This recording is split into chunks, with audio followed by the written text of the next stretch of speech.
Bonjour à tous et bienvenue sur la chaîne. Aujourd'hui, j'ai le plaisir d'accueillir Régis et Benoît. Salut à vous deux. Salut à tous, salut Nina. Salut à tous, salut Nina. Alors, j'ai plusieurs questions à vous poser parce que moi, l'immobilier, ça m'intéresse un peu, mais j'ai encore beaucoup de peurs. Et j'ai noté du coup un peu toutes les peurs qui me viennent à l'esprit et comme ça peut aider peut-être d'autres personnes. Donc, est-ce que déjà vous pouvez vous faire chacun une petite présentation et puis peut-être, si c'est pas indiscret, combien de biens vous avez, dans quel type de biens vous investissez, tout ça. Vas-y, à toi l'honneur. Merci, je suis l'invité. Aujourd'hui, je suis en Bretagne chez Régis. Donc moi, Benoît, j'habite à Barcelone. Je suis expatrié depuis mes 21 ans. J'ai 32 ans. Et donc, j'investis depuis 2014. Aujourd'hui, à mon actif, j'ai 7 biens. Donc, il y a de la location classique meublée à l'année. Il y a de la location courte durée. Il y a de l'achat-revente en cours.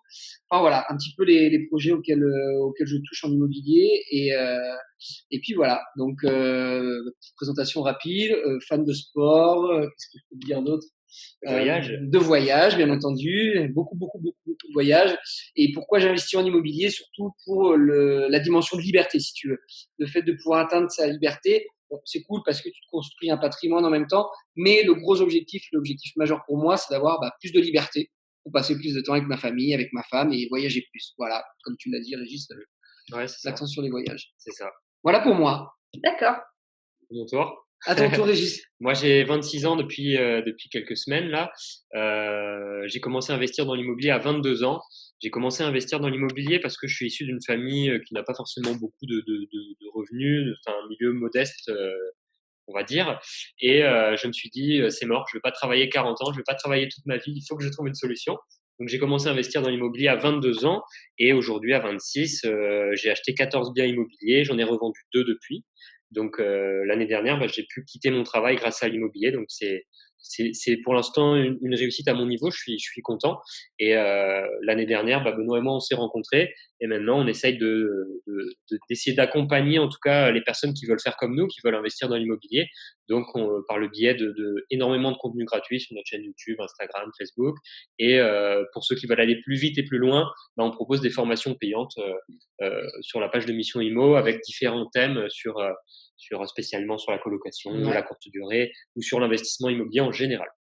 Voilà un petit peu qui on est. D'accord. Ah, c'est seulement depuis l'année dernière que vous vous connaissez?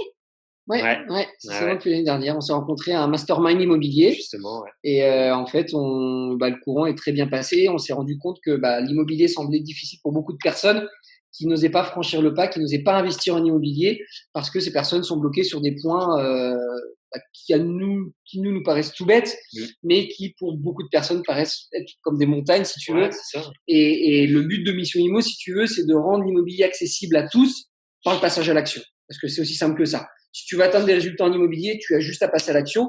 Bien sûr, il faut acquérir certaines bases, mais il n'y a pas de secret. Il faut que tu passes à l'action et il faut que tu le fasses. C'est ça. Alors, moi, j'ai vu votre formation Réussir son premier investissement. Donc, là, la question que je vais vous poser, je connais la réponse, mais pour beaucoup, c'est une question qui revient souvent. C'est ce qu'il faut forcément investir dans son secteur géographique? Et vous, est-ce que vous investissez à l'international? Je pense que je peux te laisser répondre pour ça. C'est le mieux placé. Moi, j'investis autour de chez moi. C'est une très bonne question, en fait. Il n'y a pas de réponse universelle. Ça va vraiment dépendre de tes objectifs immobiliers. Faut que tu commences déjà à réfléchir à tes objectifs immobiliers. Et avant même tes objectifs immobiliers, tes objectifs de vie. Pourquoi? Parce que tes objectifs immobiliers vont répondre à ces objectifs de vie.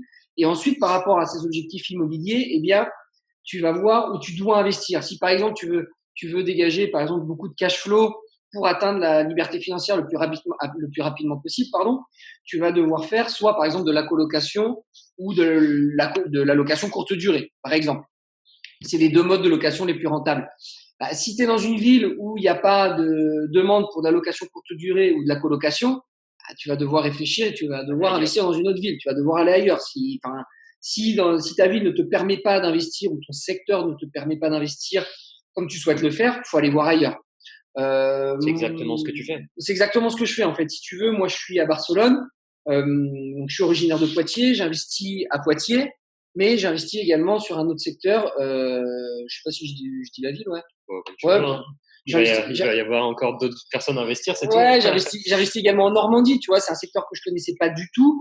Maintenant, on a 2 biens en location pour se durer en Normandie. Pourquoi? Parce que mes objectifs ont évolué et je me rendais compte que sur Poitiers, je pouvais pas trouver le même type de bien.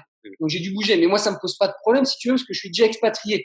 Donc, quitte à gérer à distance, que je gère dans la ville que je connais, bon, c'est cool parce que je connais des personnes qui peuvent m'aider un petit peu sur place, mais ou dans une autre ville, peu importe. C'est la même chose. Si tu veux, moi, en étant expatrié, si tu veux, je me donne pas de limite et je me dis, je peux investir aujourd'hui dans toute la France. Il faut juste que la ville s'adapte parfaitement à mes besoins et à mes objectifs IMO. Donc, le conseil, si ta ville te permet de le faire, oui, c'est toujours mieux d'investir là où tu connais, dans ta zone géographique, bien entendu, parce que tu connais le secteur.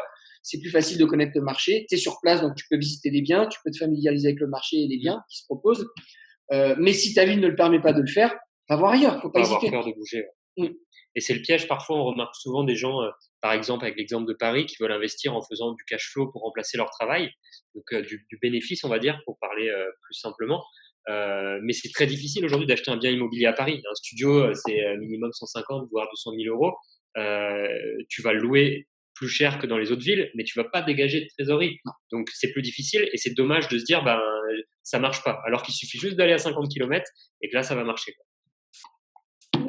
Donc par contre, une chose importante, que si tu décides d'investir ailleurs dans une autre ville, il faut que tu sois bien entouré. Ouais. Ça, c'est très important. Si tu décides d'investir, je sais pas, t'es originaire de quelle ville, Nina? Près du Touquet. Près du Touquet. Bon, admettons que le Touquet ne te permette pas d'investir et de faire des investissements qui correspondent à tes objectifs et que tu doives investir, c'est pas moi, à Marseille, tiens, ou en Bretagne. Allez, en Bretagne, on va dire en Bretagne, parce que Régis, c'est de Bretagne. Si tu connais pas et si tu ne connais pas du tout le marché, ça va être compliqué pour toi. Tu vas pas faire des allers-retours tous les jours pour aller en Bretagne, tu vois, ça va être un peu compliqué.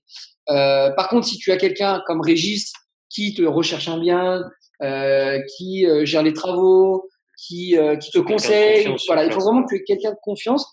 Ça peut peut-être te coûter un petit peu plus cher, mais c'est de l'argent que tu vas récupérer en ayant un bien qui correspond à tes objectifs immobiliers ou plusieurs biens. Donc, ça, c'est quelque chose à prendre en compte. Il faut que tu sois bien entouré si tu investis dans une zone qui n'est pas la tienne. Pardon. C'est ce que Benoît a fait. Là, il a investi en Normandie. Du coup, on a quelqu'un de confiance qui maîtrise totalement l'investissement, qui s'est occupé de tout pour lui. Donc, c'est comme ça qu'il faut le voir. Et ces personnes-là, c'est leur métier ou c'est des amis, des personnes que vous connaissez? Moi, c'est un professionnel qui m'accompagne sur la Normandie, quelqu'un que j'ai rencontré également au mastermind immobilier. Ça tombe bien, on fait des belles rencontres. Donc ça, c'est très important aussi de s'entourer. Bon, on en parlera peut-être plus tard, mais de s'entourer de personnes qui vont t'aider à avancer. J'ai rencontré cette personne lors du mastermind. Et c'est une personne qui se spécialise dans l'accompagnement d'investisseurs immobiliers dans cette zone en Normandie. Donc je passe par lui. D'accord. Ouais. Et sur Instagram, parfois, vous mettez des avant-après. Ça, c'est intéressant. Et récemment, vous avez mis une photo d'une cuisine qui a été refaite. Et au niveau de la décoration, où est-ce que vous trouvez l'inspiration et les meubles? Ça doit être la mienne. C'est celle que j'ai mis hier, peut-être. Une cuisine avec un peu de jaune et du noir. Ouais, c'est celle que j'ai mis hier, ça. En fait, les idées, moi, je sais que je m'inspirais beaucoup au début de Pinterest. Avec ma compagne, on regarde sur Pinterest, par exemple. Il y a énormément d'idées déco ou tout simplement des magazines. On regarde ce qui se fait, ce qui nous plaît. Et là, maintenant, ce qu'on essaye de faire, parce qu'on a fait pas mal surtout les cuisines, on parle de cuisine, on a fait pas mal de cuisine, c'est d'essayer de trouver le meilleur rapport qualité-prix, mais d'apporter aussi une touche de différence un petit peu. Parce que là où j'investis, moi, il y a de plus en plus de personnes qui investissent et qui proposent des biens de qualité. Donc, on essaye de faire des petites touches de différence, comme là, par exemple, avec celle dont tu parles, il y a une crédence un peu multicolore, et ça apporte une touche d'originalité. Donc, ça fait un petit plus. Et ces idées-là, on les a trouvées sur, par exemple, Pinterest, ou en prenant des idées déco. Plus on en fait, les catalogues, plus on a des idées nouvelles, quoi. Tu as un site web que j'ai découvert l'autre jour qui s'appelle House, je crois, avec Z, avec un Z ou 2 Z, je me rappelle plus, faudrait regarder. Où là, tu peux choisir tes pièces, tu peux mettre le style que tu veux, le budget que tu as, etc. Et ça va te ressortir des résultats. Et ce qui est bien, c'est que c'est une base de données qui est mondiale, donc tu peux avoir une idée de cuisine qui viennent des États-Unis. Alors c'est bien et c'est pas bien parce que tu vas avoir une idée qui vient d'ailleurs, donc ça peut être sympa. Mais en même temps, ils vont pas. Si tu vois une cuisine qui a été faite aux États-Unis, c'est pas une cuisine de roi Merlin, tu vois. Donc ça peut peut-être être plus compliqué à trouver, mais en tout cas, ça te donne des inspirations. D'accord. Et au niveau des meubles, vous achetez plutôt vous avez un magasin en particulier, Ikea? Ouais, Ikea. Moi, je fonctionne Ça, beaucoup c'est avec Ikea. Ouais, moi, je fonctionne beaucoup avec Ikea. J'aime beaucoup. Mais toi, tu fonctionnes autrement. Ouais, moi j'ai un partenaire de meubles. J'ai un compte professionnel en fait chez un fournisseur, comme si j'étais un magasin, et je commande chez eux en gros. D'accord. Il faut faire un peu plus de volume et bah, moi j'en fais profiter mes clients aussi, comme Mmh. je recherche des investissements aussi pour les personnes, donc j'en fais profiter mes clients aussi. Mmh. OK. Et on voit beaucoup, d'investisseurs qui, vont acheter à la base, un bien qui ressemble à rien du tout. Il y a des travaux à faire. Est-ce que justement il faut absolument acheter, sans travaux où il y a personne qui voit le potentiel, mais nous on le voit? Ou alors, quelque chose où il y a plus grand chose à faire? Bah, enfin, si tu veux, l'argent que tu vas gagner en immobilier, ça va être proportionnel à la valeur que tu vas apporter. Donc, si tu as un bien déjà qui est fini, qui est tout fait, déjà d'une, bah, il va être vendu plus cher. Donc, tu auras pas ce delta sur lequel tu pourras travailler pour apporter de la valeur au bien, parce que ça a déjà été fait. Donc, le bien va être vendu plus cher. Donc, ta rentabilité va être moindre et ta plus-value latente. Alors, est-ce que tu connais le concept de la plus-value latente, Nina? Non. Bah, la plus-value latente, en fait, c'est grosso modo la plus-value que tu peux faire, l'argent que tu peux gagner avec un bien que tu possèdes mais que tu n'as pas encore vendu. Imagine, tu as une maison, tu l'as acheté 100 000 euros, elle t'a coûté 100 000 euros, mais elle en vaut 150. Bah, tu as une plus-value latente de 50 000. Bah, ça veut dire que si tu achètes un bien qui est déjà fait, qui est déjà tout fait, en principe, il va être vendu au prix du marché, parce qu'il n'y a pas de raison qu'il soit vendu en dessous du prix du marché. Et ta plus-value latente, elle va être moindre, elle va être proche de zéro, voire même négative dans certains cas. C'est ça. Tandis que si tu fais des travaux, vas-y, je te laisse. Non, mais c'est exactement ça. En fait, les travaux, pour moi, c'est un ticket d'entrée supplémentaire. C'est une barrière à l'entrée. Ça veut dire qu'il y a beaucoup de gens qui veulent investir, mais qui ont peur de faire des travaux. Donc, ça veut dire que nous qui n'avons pas peur d'en faire, on va arriver et pouvoir négocier plus. On a peur, mais on le fait quand même. Mais on va pouvoir négocier plus du coup parce qu'il y a moins de monde. Alors que les biens, il y a beaucoup de gens qui investissent en se disant, bon, c'est propre, je vais louer. J'ai 50 euros ou 100 euros de ma poche à mettre tous les mois, mais c'est pas grave, voilà, j'investis. Mais l'idée, c'est qu'avec un bien avec des travaux, tu vas pouvoir apporter, comme disait Benoît, un apport supplémentaire. Pardon. Là, le téléphone qui se réveille. Donc, tu vas pouvoir apporter encore de la valeur supplémentaire et ça va être un effet de levier vraiment important pour gagner plus d'argent. En fait, si on résume très vite, je fais une parenthèse, l'immobilier, il y a 3 effets de levier principaux. Il y a l'effet de levier de la banque, ça veut dire qu'on achète avec de l'argent qui ne nous appartient pas, un bien qui va nous appartenir. Le deuxième, c'est les travaux, parce qu'on va acheter un bien pourri et le rendre vraiment haut de gamme ou vraiment attractif. Donc, il va valoir plus cher que quand on l'a acheté. Et le troisième, bon, on est fâché aujourd'hui avec ça, mais c'est la fiscalité.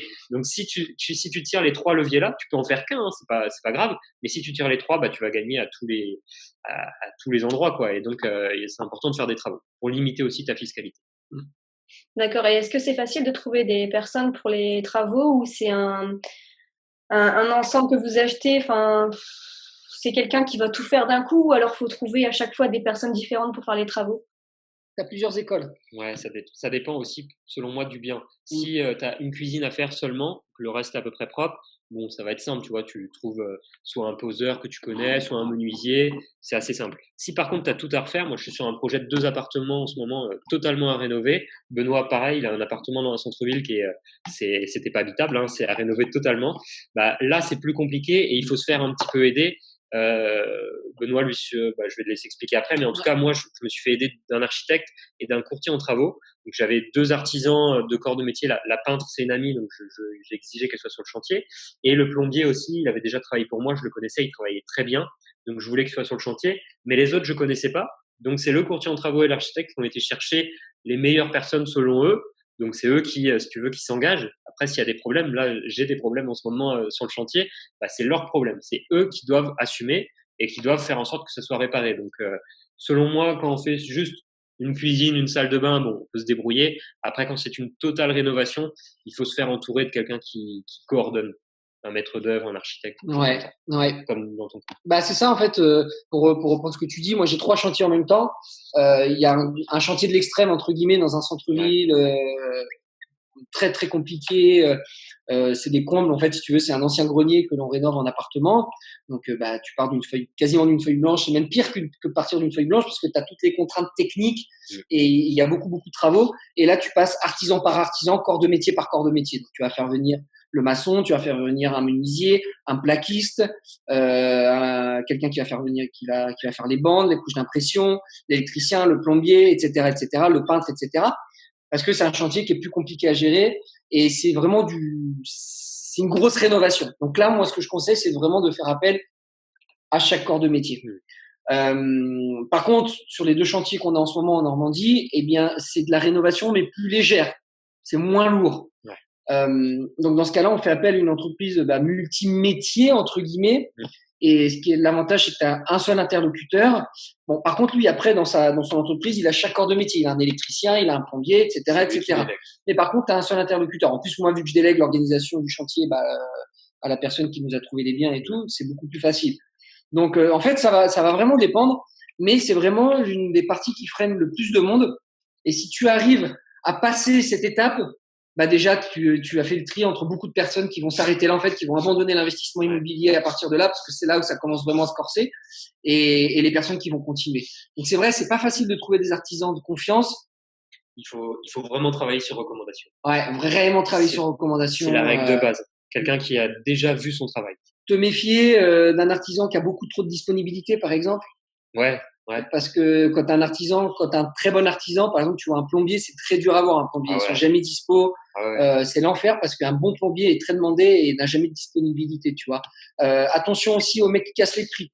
Parce que, des fois, le pas cher peut te revenir très cher. Donc, faut faire vraiment très attention.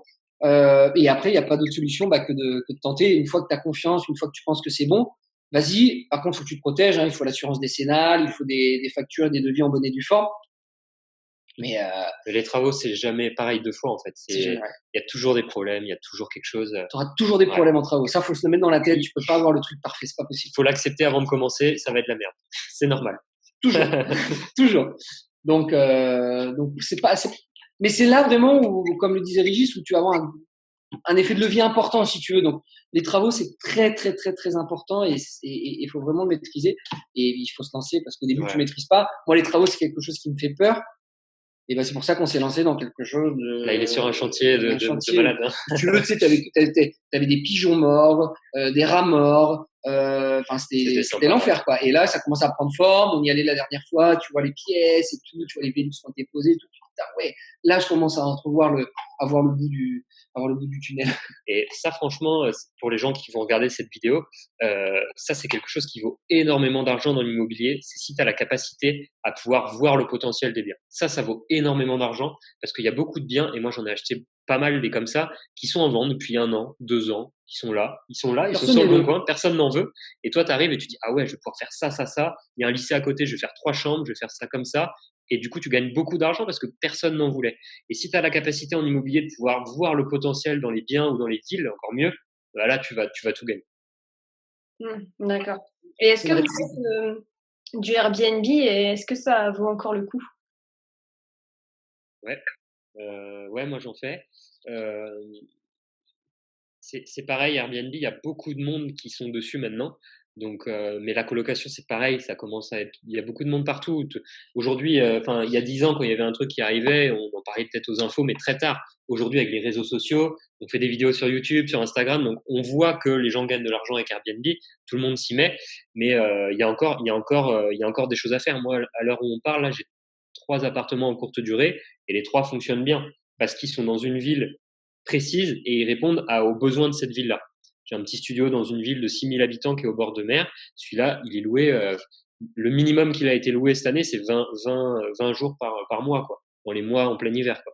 Il est loué tout le temps et il y a 500 € de cash flow dessus à chaque fois. Ouais. Et toi, pour l'instant, tes biens, ils tournent aussi. Pareil, j'en ai 3. Avant, si tu veux, avant cette année, j'en avais 0 en courte durée. Maintenant, j'en ai 3. J'en ai 2 et il y en a un qui est en train de se terminer, mais on a des belles projections dessus. Alors, quand tu dis Airbnb, en fait, plus globalement, on parle de la location courte durée. Parce que la location courte durée, ça n'implique pas seulement Airbnb. Tu as d'autres plateformes. Moi, je vois par exemple en Normandie, on le loue donc l'entreprise de conciergerie a sa propre page web en fait, si tu veux, pour louer les appartements. Ils ont leur propre stratégie de communication et marketing. Donc on en loue, voilà, on loue des nuitées sur Airbnb, mais on loue aussi des nuitées directement via leur page web. Ça peut être sur Booking, ça peut être sur d'autres plateformes si tu veux. Donc la location courte durée, oui, il y a toujours de la demande. Est-ce que ça vaut le coup? Oui, parce que clairement c'est la stratégie la plus rentable, mais c'est également la stratégie la plus risquée. Et celle où il faut que tu maîtrises le mieux l'art de la délégation. Parce que si tu ne maîtrises pas la délégation, c'est un métier à temps plein. Voilà, tu peux vite te créer un deuxième job. Moi, de toute façon, c'est hors de question parce que je suis à Barcelone. Donc, comment tu veux que je fasse pour aller courir en Normandie et faire les check-in, les check-out? C'est impossible. Donc, il faut que ce soit entièrement délégué. Et là, pareil, au même titre que les artisans, il va falloir que tu trouves des personnes de confiance. Parce que l'immobilier, encore une fois, c'est une question d'équipe. On le dit très souvent. Les artisans font partie de ton équipe, et bien la conciergerie fait également partie de ton équipe si tu fais de la location courte durée. Alors oui, il y a de plus en plus de concurrence. Maintenant, ça veut dire que s'il y a de plus en plus de concurrence, ça veut dire aussi que ça répond à une demande croissante.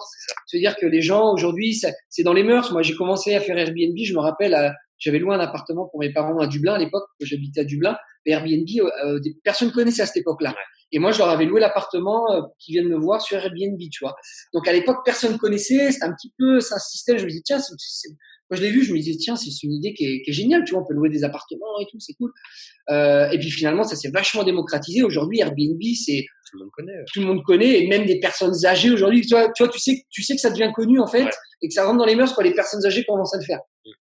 Bah, c'est ce qui se passe en ce moment, tu vois. T'as les petits vieux qui viennent chez toi et tout, ils sont contents, et ils passent par Airbnb. Donc oui, je pense que c'est un secteur sur lequel aussi il faut faire attention, parce que sur les grandes villes, ça devient de plus en plus compliqué. Ouais. Pour moi, il y a 2 conseils à respecter si on veut le faire. C'est de le faire à fond, c'est-à-dire de proposer un service complet.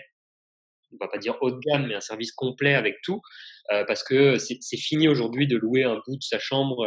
Enfin, le truc craignos à 20 balles la nuit, c'est fini. Sans drap, sans serviette, t'as des gens qui font ça encore. Quoi, tu vois. Si on veut que ça marche, il faut proposer tout compris avec des serviettes, des draps, Internet, bien sûr, une télé, enfin, un confort, quoi, parce que on est en concurrence avec tellement de monde.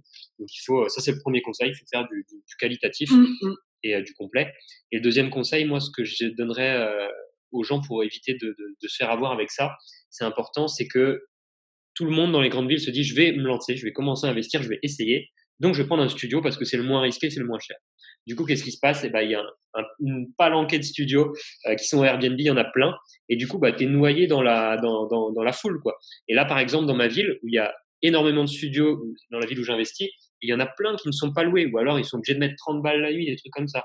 Moi, j'ai acheté un appartement 100 mètres carrés avec 4 chambres que je loue sur Airbnb. Et il cartonne. Et la nuit, le studio est à 30, 40 euros la nuit. L'appartement là est à 110, 120 euros. Et il est loué, il se loue très bien. Parce que les gens n'osent pas aller un petit peu plus haut, mais quand on emprunte la totalité, ça change pas grand-chose finalement. Ça change 50 balles ou 100 balles sur la mensualité, de prendre un 2 chambres par exemple, et tu sors un petit peu de la concurrence.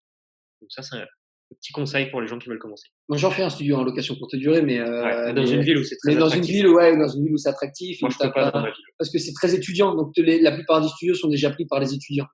Donc trouver un studio en location courte durée, c'est bien, tu vois, et surtout placé où c'est placé. D'ailleurs, tu as passé 2 minutes dedans. Quand tu l'as testé, c'était le premier invité. Et ouais, donc encore une fois, ça dépend de ton marché. Mais ouais, il faut s'adapter. Par exemple, en Normandie, pareil, je suis comme toi, on est sur des 2 chambres et demie, et là, on en mettra avec 4 chambres, tu vois. C'est ça, il faut aller plus grand. Il faut que tu t'adaptes à ton marché, en fait. D'accord.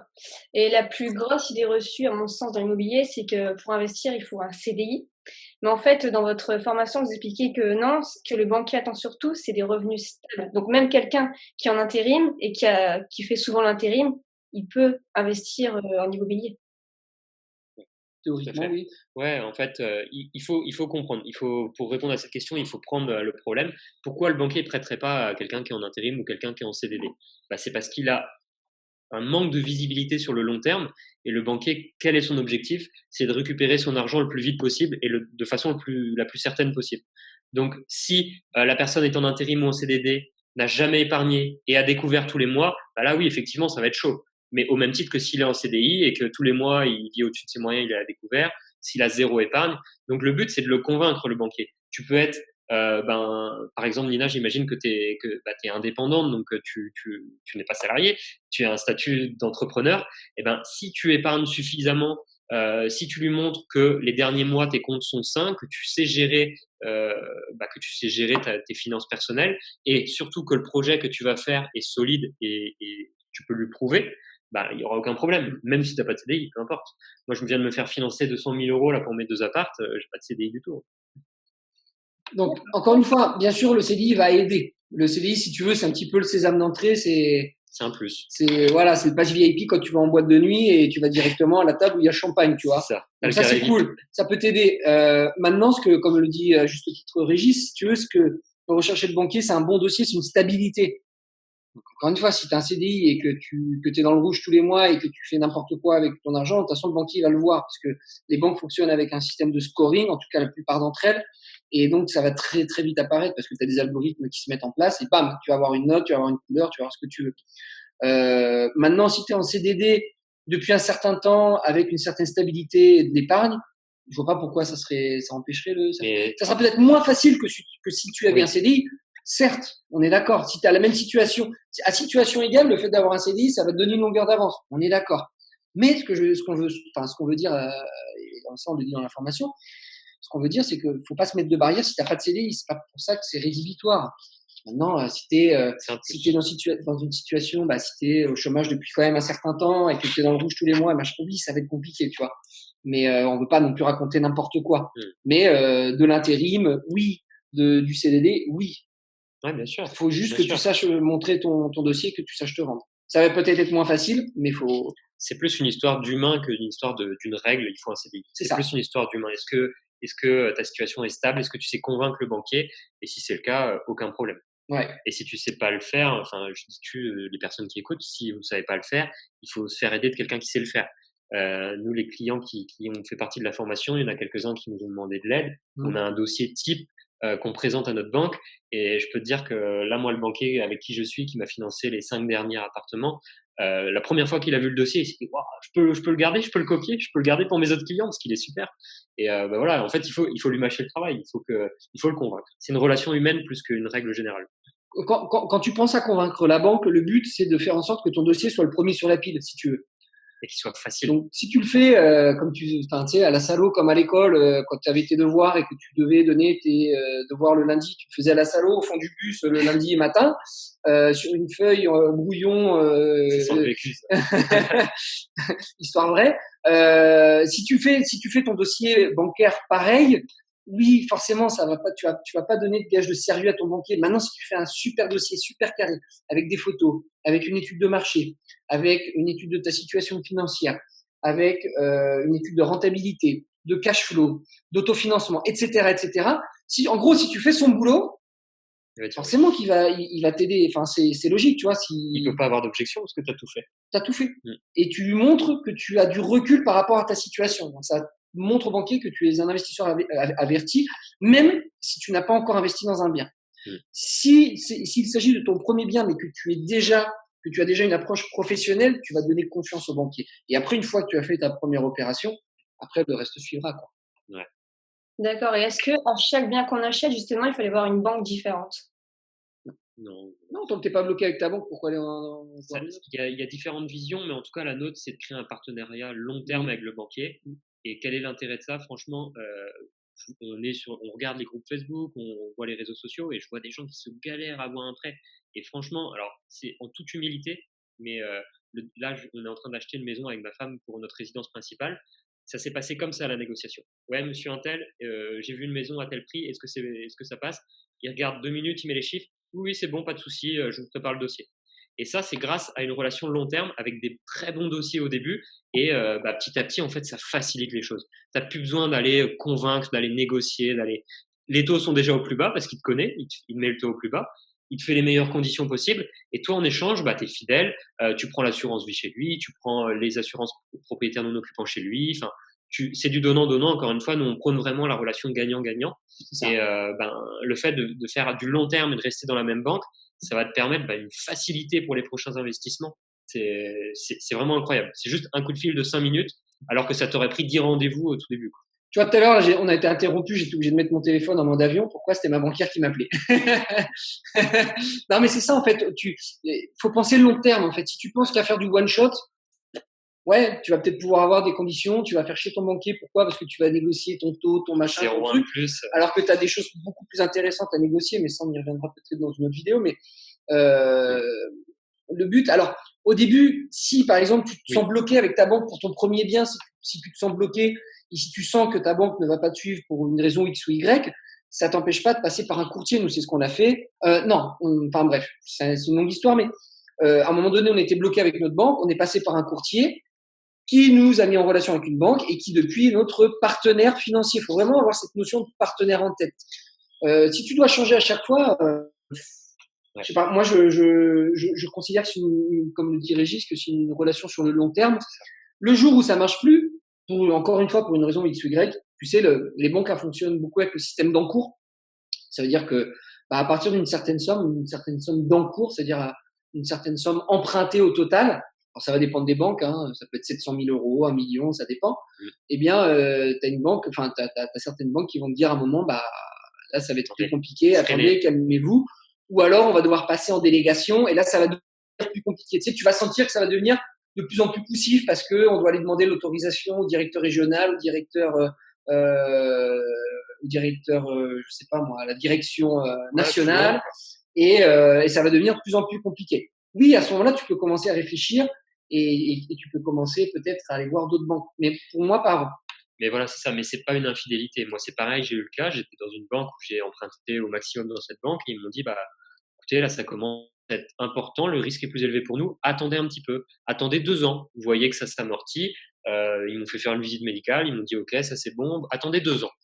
Moi, je leur ai expliqué. Alors après, il faut l'expliquer, c'est tout. Je leur ai dit, moi, je peux pas me permettre d'attendre 2 ans. Je veux investir plus. Je veux aller plus vite.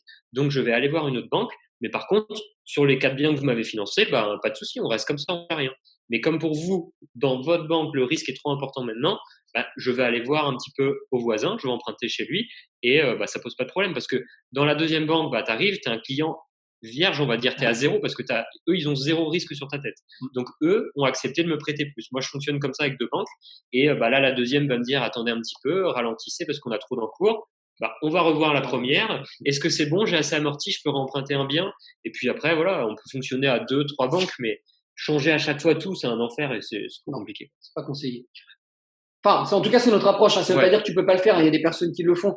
Mais en tout cas, c'est pas notre vision des choses. On pense vraiment sur le long terme et à créer vraiment des partenariats. Que ce soit avec les banques, les artisans, avec les prestataires, avec qui tu veux. Et dans votre formation, vous avez un super outil qui s'appelle le calculateur et ça permet de trouver vraiment des bonnes affaires, c'est ça? C'est le bébé de Benoît, ça. C'est mon invention. Non, mais non. En fait, oui, c'est le révélateur. Tu parles du révélateur. En fait, c'est, tu sais, quand tu commences à investir, enfin, en tout cas, moi, j'adore tout ce qui est process et j'aime bien avoir le contrôle des choses, tu vois, même si des fois, c'est pas possible. T'as pas le contrôle de tout. Mais j'aime bien, en tout cas, arriver à la limite de ce que je peux contrôler. Et pour moi, là où je perdais beaucoup de temps en immobilier, c'était de calculer la rentabilité, voir si c'était une bonne affaire ou pas. Et en fait, l'immobilier, c'est qu'une question de chiffres. Après, le reste, les travaux et tout, tu délègues. Moi, enfin, je suis incapable de planter un clou, je suis nul en travaux, donc c'est pas mon truc. Par contre, mon boulot, c'est de faire en sorte d'avoir une affaire qui est viable financièrement. Et pour avoir une affaire viable financièrement, il faut tout simplement que les chiffres soient bons. Donc, faut que tu saches en quelques minutes si une affaire est bonne ou pas, et en tout cas, si elle n'est pas bonne sur le papier, comment la rendre bonne. Ça veut dire que tu vas calculer ton prix d'achat maximum et tu vas t'adapter et tu vas faire des simulations.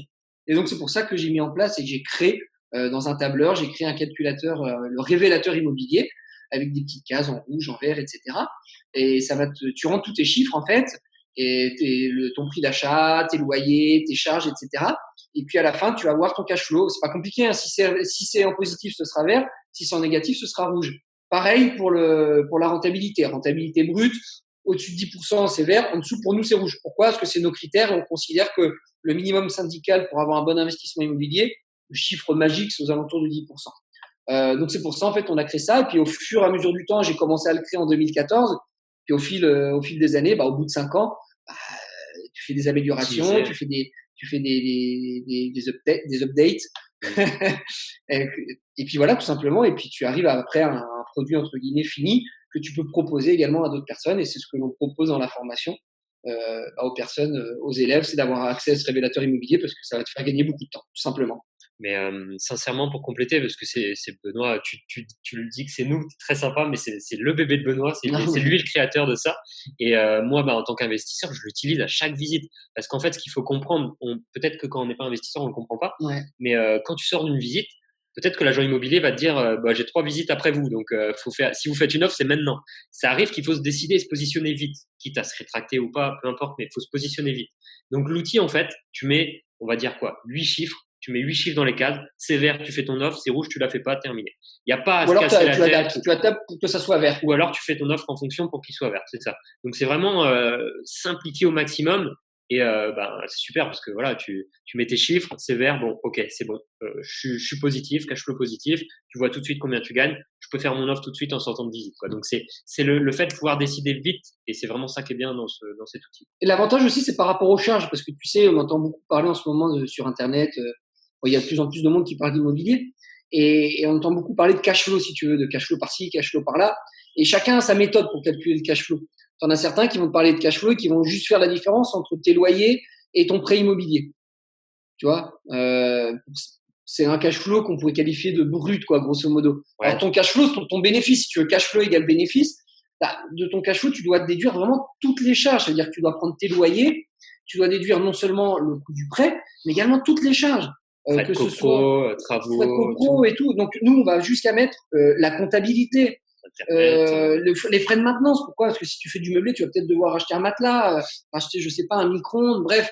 Ouais, donc tu vas devoir changer un micro-ondes. Enfin bref, tu as plein de charges qui sont liées à l'investissement immobilier. C'est comme une entreprise, hein. Tu as des rentrées, tu as des sorties. Et dans le révélateur, on prend vraiment tout en compte. Tu vas rien oublier. Pourquoi? Parce que tout y est. Et le cash flow que tu vas avoir à la fin, ça va être un cash flow pessimiste, à moins que tu aies rentré des chiffres trop ambitieux sur les rentrées. Mais tu vas vraiment avoir une idée réaliste du cash flow. Et moi, c'est ce que je vois tous les jours dans les investissements qu'on me fait. Ça correspond quasiment, je vais pas te dire au centime près, mais ouais, à 10-20 euros près, ça correspond vraiment au cash flow réel que l'on peut avoir. D'accord. Et une question qui vient vraiment de moi là, c'est est-ce qu'il faut vraiment être passionné par l'immobilier pour faire de l'immobilier? Est-ce que ça doit être une passion quand même?